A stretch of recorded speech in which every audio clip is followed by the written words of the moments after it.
The easiest official way to install YouTube shortcut. First, head over to youtube.com. Once the page is fully loaded, look at the top right corner and click on the three-dot menu icon. Scroll down.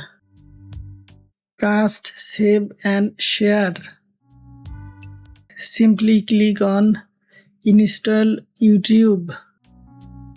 A confirmation box will appear.